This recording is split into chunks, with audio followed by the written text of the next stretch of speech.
Okay, so I will give my kanang 2 cents of regarding take kuan kanang regarding sa kasal nga nahitabo kang ni Ray Parks o ni Zainab Harake on sa na siya apelyido na basta kato.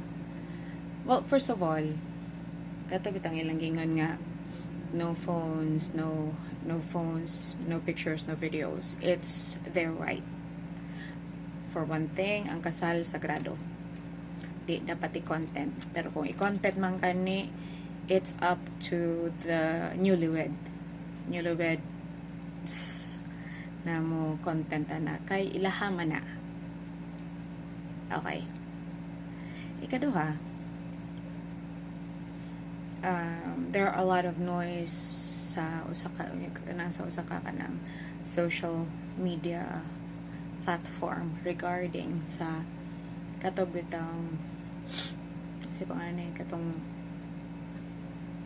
ang mama daw dili invited sa kasal. Well, I understand as a Filipino or as Filipinos, it really matters nga ang imong ginikanan kanang present during sa imong kasal because that happens once in a lifetime. I understand that. I went through all that. It's just that dili bongga akong kasal previously when I was married. I'm no longer married, by the way. If I think there's a very deep reason why she did not invite her mom, if in case the what jud gihinon in case what niya imbitara. What am I trying to say? It's their kanang kasal. Kasal is meant for them, not for everyone to, to spoil. Dili baya kanang mao po ni sakit nato as a culture. We have this toxic culture kanang toxic dynamic ko rin kung kasal aning imong pamilya dapat tibuok pamilya mga labot, which is unfair para sa mga sa newlyweds. Pero we can't help it. It's the culture that we have. Namulatan sa atong mga ginikanan sa atong mga ginikanan na ingon na dapat ang mga ginikanan mo take part or kanang dapat ang pamilya mo take part sa kasal because as what they say, you're not marrying the person, you're not just marrying the person, you're also marrying the whole family. Pero at this time and age, I guess they know for a fact na they know what they're doing. They know who to invite. And I know it may be painful siguro sa anak nga wa niya imbitara yung mama, pero well, we can't help but to speculate kung say we can guess all we want, but at the end of the day, it's their decision. Na ay mga pamilya or na ay mga newlyweds or na ay mga kanang magpakasal, babae, lalaki, na ay ubang instances na I know one of them, one of those people na ilang gingnan ang ilang ginikanan nga uy magpakasal ko nga dapat na amo to nga para kamo may mohatod nako sa aisle or as witness or sa baga na unsay tawag anang sa kasal-kasalan na not familiar. Pero sadly wahinto nga ang mga ginikanan because either layo or wa sila ning uyon sa pares sa ilang anak. Again, we cannot we may speculate, but again, at the end of the day, it's their decision kay ila magkasal.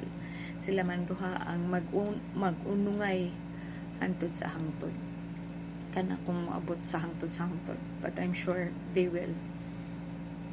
And I guess it's enough na makita na to ang bae nga nalipay for once kay she's been through a lot and it's not a secret what happened to her some years ago. I'm not a fan. Certainly certainly not a follower of them. Pero I can get, some kanang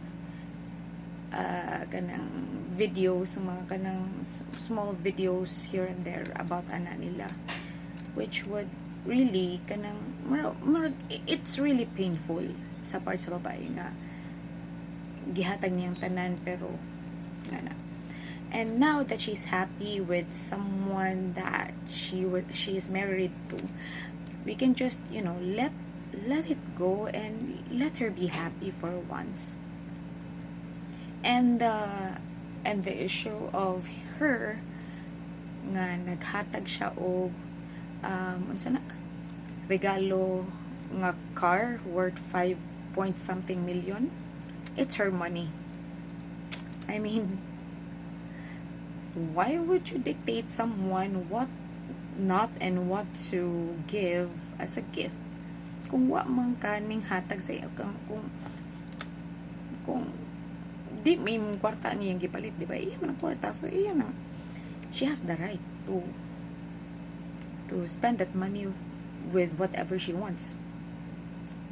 Even irigalo pa niya siyang Paris, wala tayong labot, anak, di ba? So, long story short, we're just, I don't know, as a collective, we may be a bit concerned but happy at the same time, with a little bit of jealousy, because someone like her had finally found someone na muunong niya together with her kids. Something what some of us are not really kind of blessed on that side of things. Well, that's it. And about sa ilang no photos, no videos during the ceremony, they're right. Kay ila man ang kasal. They don't want it to appear as a circus. It's a sacred ceremony. Umingon mo nga, ilang gikip kay para sila lang ang makamonitor sana, di ang ubang mga content creator. Yeah. Kinsa man dapat di ay mag-take advantage siya na ang ubang tao. It's their wedding. We just have to let it go, right? For once. Pero to, lang hinggawas mo permanente sa akong sa akong kanang FYP ba, ug sa katong news feed sa akong other social media platforms. So I just think it's really ridiculous for people to dictate kana kung unsa ilang dapat happiness or unsa ba. Okay, for me, as long as she's happy, then, and the guy's happy, she's happy, and the kids are happy, who are we to stop them from being happy, right? Well, that's about it.